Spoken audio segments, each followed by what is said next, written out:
မိမိပြုခဲ့သမျှကံတွေကဘလို့အကျိုးပေးမှာပါလဲ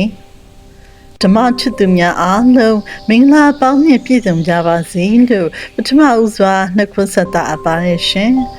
ဒီဗီဒီယိုလေးကတော့ကြားချစ်သူတူရဲ့ကိုယ်တွေ့တရားအသည့်တွေကိုပြန်ပြီးမျှဝေပေးတာပဲဖြစ်ပါတယ်ရှင်ကံဤအကျိုးဆိုတာ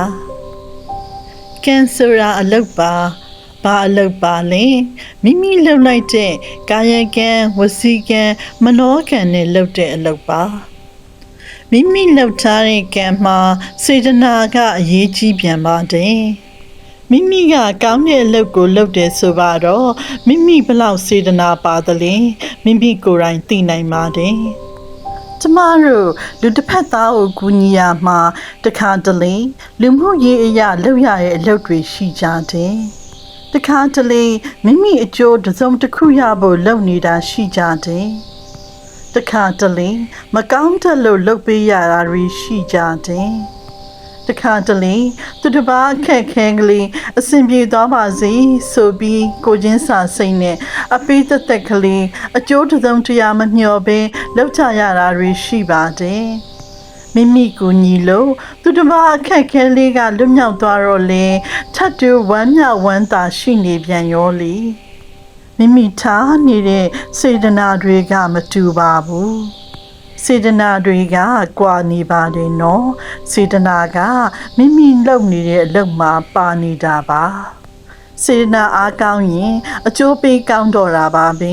စေတနာနည်းရင်အကျိုးပေးနည်းမှာပါအကုသိုလ်အလုပ်ဖြစ်ဖြစ်ကုသိုလ်အလုပ်ဖြစ်ဖြစ်အတူတူပါပဲနော်ကံဤအကျိုးကံဆိုတာကကာယကံဝစီကံမနောကံတွေနဲ့လုပ်တဲ့အလုပ်ပါအလုံးမှာစေတနာအားကောင်းရပါမင်းစစ်မှန်တဲ့စေတနာဖြစ်နေရပါမင်း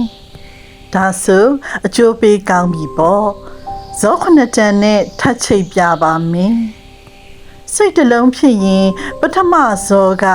9ရက်9လ9နှစ်အတွင်းအကျိုးပေးတာပါပထမဇောကလာမယ့်ဒုတိယဘဝအကျိုးပေးပါတယ်အလယ်ငါးစောက